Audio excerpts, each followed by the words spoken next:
Hello, friends. Before we get started, please remember to like, subscribe, ring the notification bell so you don't miss a thing. And thank you for doing so. In this installment of BookTube with Jenny Lewis, we have This Life I Live by Rory Feek. Some love stories are made in heaven, put together by God Himself. And such is the love story of Joey and Rory Feek. I first heard about the Feeks, unfortunately, when Joey was diagnosed with cancer and when things weren't looking good. And just as this book, This Life I Live, begins with Rory admittedly saying what he's best known for is that he loved, that he still loves Joey, and that he always will. As I learned about Joey and Rory and their love story prior to reading this book, I purchased their musical CD of hymns they love, hymns they recorded prior to Joey's passing. I sent them out to a couple of my closest family and friends and asked them to pray for Joey and Rory and for a miracle. The miracles we seek are not always the miracles we receive. And although Joey wasn't restored to good health this side of heaven, we know that she is without pain and fully restored in heaven. And the fact that Rory and Joey found one another, that God spoke to each of them, telling them that they were to marry the other, as only God can do, that they have little Indiana Boone, and that Rory has her to raise and to continue moving forward in life with. Well, all of that is still a miracle. Now, some people never remarry because they've lived life. Perhaps their marriage or marriages weren't all that they had hoped they would be. Perhaps there was a lot of hard instead of a lot of good. And if you live through those kind of marriages, maybe when you become a widow or there's a divorce, you just have had enough and you're like, I'm good. I'm good to be alone for the rest of my life. I'd prefer the loneliness of being single versus the loneliness found within a bad marriage. But for others who are blessed to have met and married their best friend, well, perhaps they still feel married after their loved one has passed on to the other side because they were so fully blessed. They became one flesh. They became one as the ways in which the Bible speaks of.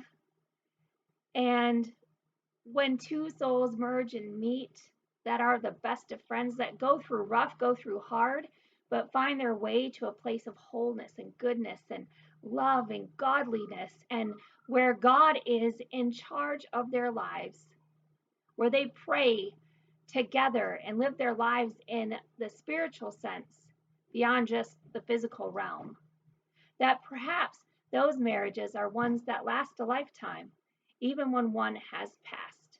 Within this life I live is all of what I mentioned and so much more. I actually didn't know going in that it was going to be more about Rory and the life he lived and he is continuing to live versus what I thought it was going to be, which is more about his and Joey's love story. Now, the love story is definitely a part of this book, and so is Joey's passing. To read more about that, you'll have to go back, and I'll provide a link to Rory Feek's blog and his website, and where you can find his store and where you can find past blog posts to read the full story if you're not aware of this duo's wonderful love story. What This Life I Live does so well is, just like Jennifer Allwood's book, it stays true to the author's voice. So if you've ever watched an interview of Rory Feek, if you've ever heard him speak in some of his vlogs, then you'll understand fully the cadence in which this book was written, and you'll hear him through the book as if he's talking to you and sharing his life stories with you. It's intimate, it's beautiful, it's well written, and it is so Rory. For this book, I give it a full 5 stars. I found no flaw within it. If anything, Rory laying out his family life from where he came, the things he faced, the things he has done, the things he's not necessarily proud of. All of it, of course, shapes a person and shapes a man. It's amazing what God's love and that of a good woman can do to transform a person. And this book showcases God's grace and that of Joey's as well. Joey was young when they met, and yet she was not insecure, not jealous, rooted in Christ, and trusted her husband to be the man she knew and believed for him to be, that he could be, that he would become, wise beyond her years.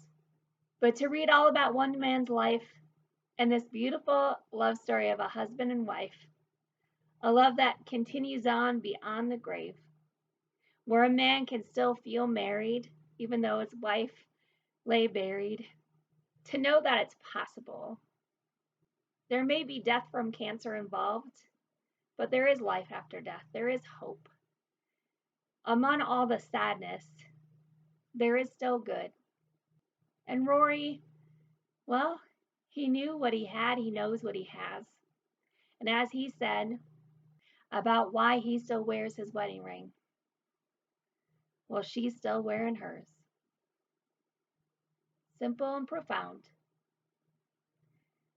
If all of us would be able to catch a glimpse of a love like this, to have and to hold it for ourselves, if only for a short while, goes back to that quote of, it's better to have loved than to have never loved at all. It's true. So I encourage you to read this book about Rory's life, about loss, about love, about carrying on. You won't regret it. It will touch your heart, give you hope. It will let you know you're never too far gone, that God can reach you right where you are, transform your life, and when you're least expecting it, bring you the love of your life too. It is possible. And even though you love me still, you will know where you belong.